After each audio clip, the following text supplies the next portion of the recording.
6월 13일 하나님 말씀을 함께 묵상하겠습니다. 오늘은 고린도전서 7장의 말씀을 함께 나누겠습니다. 사람은 저마다의 모습대로 각자의 삶을 살아갑니다. 하지만 모두가 경험하게 되는 인생의 중요한 분기점들이 있습니다. 그중 하나가 바로 결혼입니다. 독신으로 혼자 살든지 아니면 결혼을 하고 가정을 이루든지 혹은 이혼이나 재혼의 문제까지 성인이 된 후 우리 인생의 다양한 모습들이 결혼이라는 관계를 중심에 두고 움직입니다. 남자와 여자가 만나 가정을 이루고 아이를 낳고 기르며 살아갑니다. 함께 산다는 것은 단순한 감정만으로 감당할 수 없는 무거운 책임을 지는 것입니다. 그런데도 많은 그리스도인들이 이처럼 중요한 문제에 있어서 믿음의 기준이 없이 사회적인 분위기나 유행에 따라 혹은 저마다의 생각에 따라 막연하게 판단하고 결정합니다. 이 세대의 풍조가 우리의 기준이 될 수는 없습니다. 주변에서 결혼을 많이 하니 나도 결혼하고 주변에서 결혼하지 않으려 하니 나도 결혼하지 않는다는 것은 하나님의 말씀대로 살겠다 고백하는 우리의 기준일 수 없는 것이죠. 결혼이라는 문제에 있어서도 우리는 하나님의 말씀에 귀를 기울입니다. 그런데 고린도전서 7장의 말씀을 읽다 보면 바울이 결혼에 대해 부정적으로 말하는 듯한 인상을 받게 됩니다. 7장 1절과 2절 또 8절의 말씀들을 보면 결혼은 성적인 죄를 짓지 않기 위해 어쩔 수 없이 하는 것이고 할 수 있으면 혼자 사는 것이 좋다라고 말하는 듯합니다.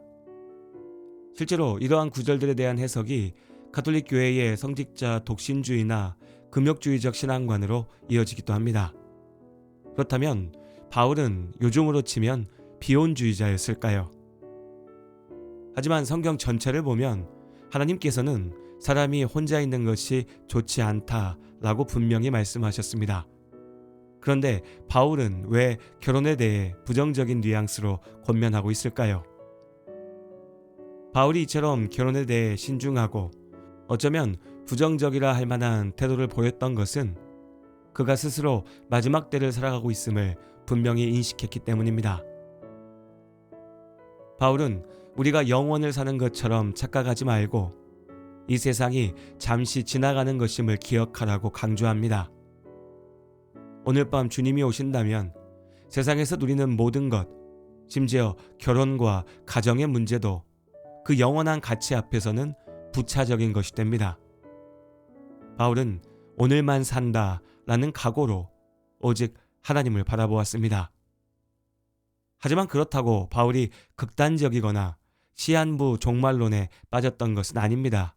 그는 오히려 이렇게 말합니다. 각 사람은 부르심을 받은 그 부르심 그대로 지내라. 나는 모든 사람이 나와 같기를 원하노라.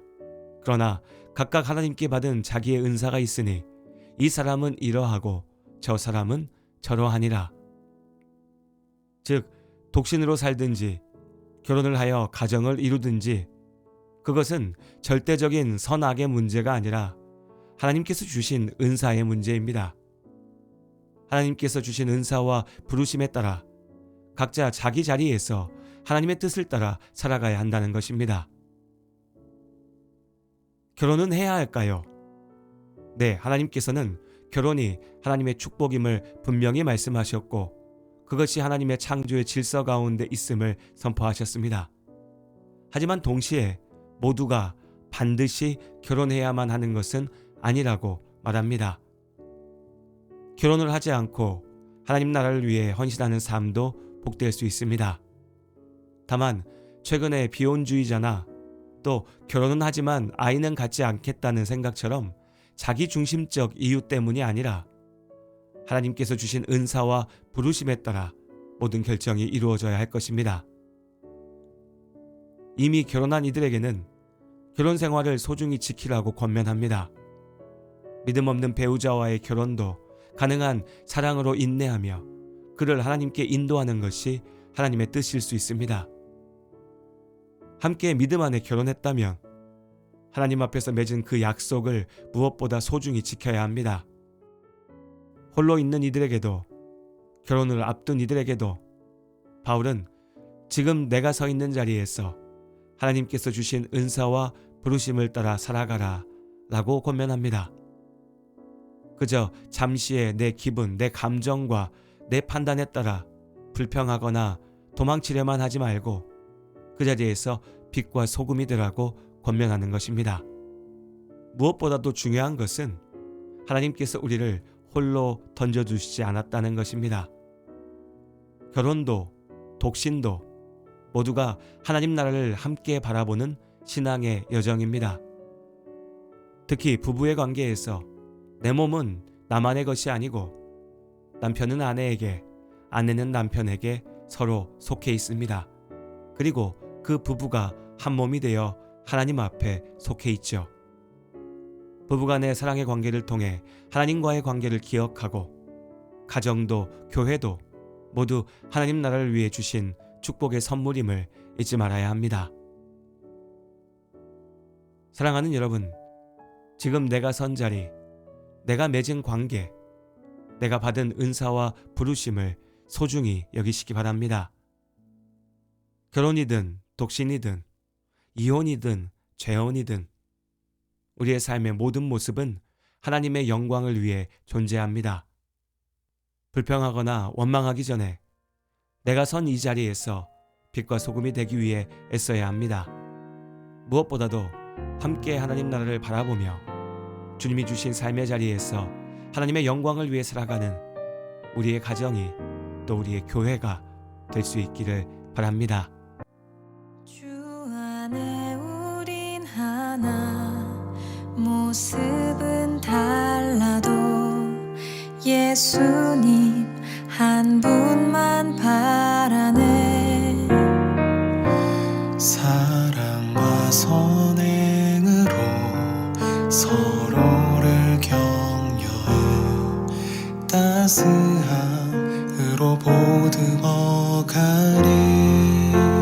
주님 우리 안에 함께 하시니 형제자매의 기쁨과 슬픔 느끼네.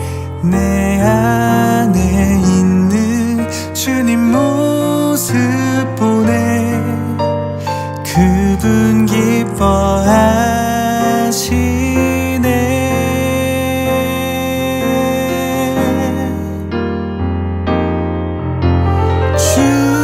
주님 우릴 통해 계획하시니 부족한 입술로 찬양하게 하시니 주님 우릴 통해 계획하시니 너를 통해 하실 일 기대해.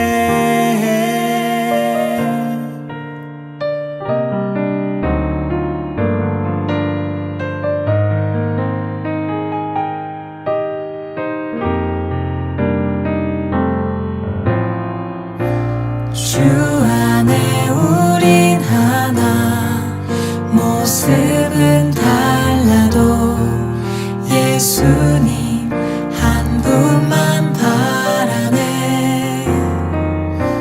사랑과 선행으로 서로를 격려해 따스함으로 보듬어가리. 주님 우리 안에 함께 하시니 형제자매의 기쁨과 슬픔 느끼네.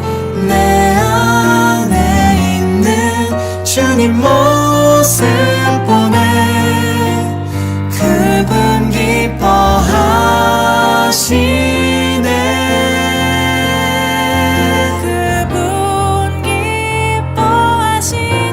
주님 우릴 통해 계획하시니 부족한 입술로 찬양하